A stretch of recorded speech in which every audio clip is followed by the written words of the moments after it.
When you hear the term serverless computing, it sounds impossible. After all, how can anything in computing be serverless? Everything that runs on the internet, your favorite websites, apps, streaming platforms, they all need servers somewhere. So what does serverless actually mean? Well, it doesn't mean there are no servers, it means the servers are hidden away from the people building and running applications, so they don't have to think about them at all. And that shift has changed the way modern software is built. In this video, we're going to look further into serverless computing. Please do subscribe if you haven't already. It really helps this small channel grow. To understand it, let's rewind a bit. Traditionally, if you wanted to run an app or a website, you'd have to set up a server, basically a powerful computer in a data center. You'd install the operating system, configure security, make sure there was enough storage, handle scaling when traffic spiked, and fix things when they went down. It was a lot of work, and it required dedicated IT teams. Then cloud computing came along, and instead of owning physical servers, companies could rent computing power from providers like Amazon Web Services, Microsoft Azure, or Google Cloud. This was a huge step forward. You only paid for what you used, and you could scale up or down much more easily. But even with cloud servers, developers still had to manage a lot of the background infrastructure. That's where serverless comes in.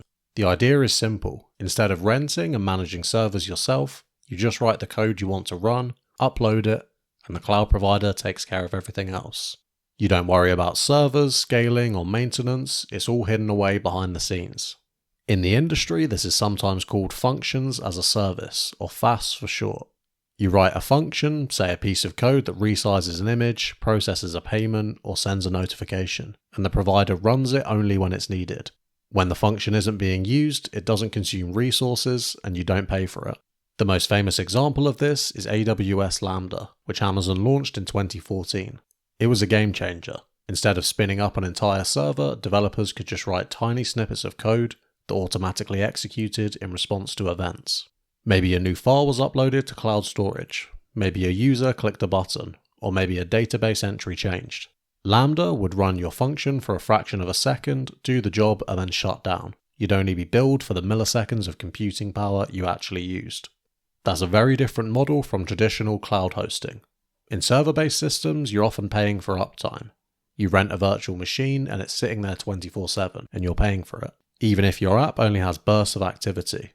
With serverless, you don't pay for idle time. If your app has no users for an hour, you pay nothing for that hour.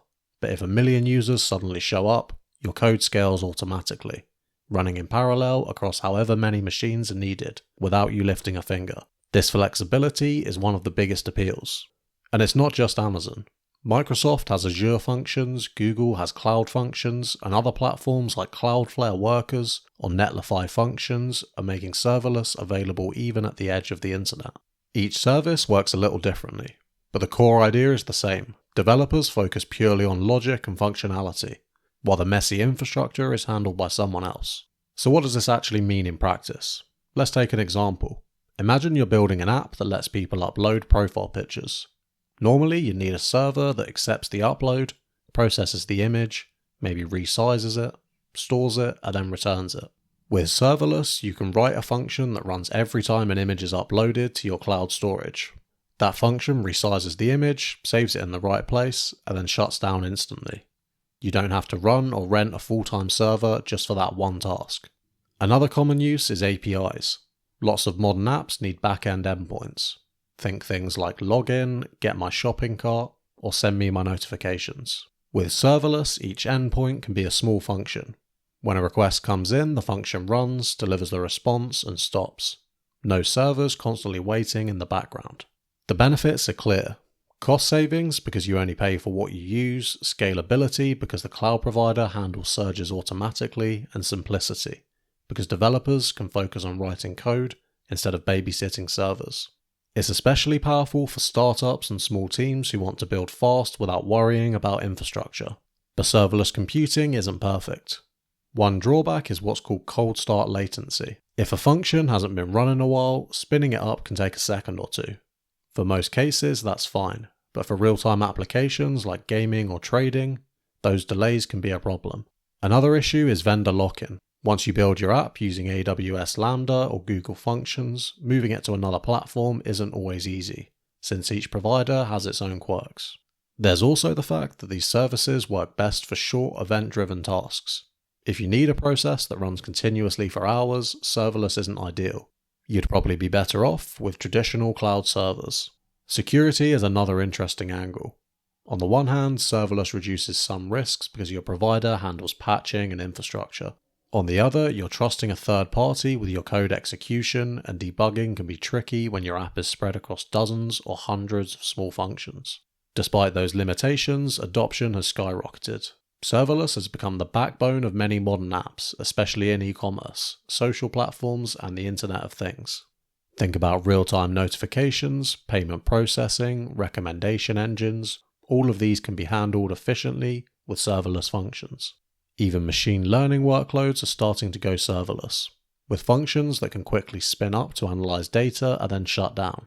With the rise of edge computing, for example, providers like Cloudflare or Fastly are running serverless functions directly on edge servers around the world.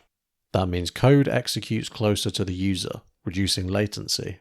Imagine a user in London getting their request processed on a serverless function running just a few miles away, instead of halfway across the world. That's where things get really powerful, combining serverless flexibility with global edge distribution. Another thing that often gets overlooked is how serverless changes the way teams think about building software. Traditionally, apps were designed around servers, how powerful they needed to be, how many connections they could handle, and how to scale them without crashing. With serverless, the mindset flips completely. Developers can start designing around events instead of servers. That means breaking big systems into small, focused functions that only run when something happens. A user logs in, a file uploads, a purchase goes through, or a sensor sends data. This modular approach makes applications more flexible and easier to maintain.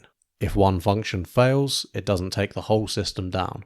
And because each piece is isolated, teams can update individual parts of an application without redeploying everything. It also encourages rapid experimentation. Developers can test new features, deploy them instantly, and remove them just as easily. And another underrated benefit is how serverless encourages cleaner architecture overall. Because functions are isolated and event-triggered, developers naturally avoid bloated code and tightly coupled systems. It forces a build-only what's needed mindset, reducing complexity, saving computing time, and making long-term maintenance far smoother and far more predictable. So to sum it up, serverless computing isn't literally serverless.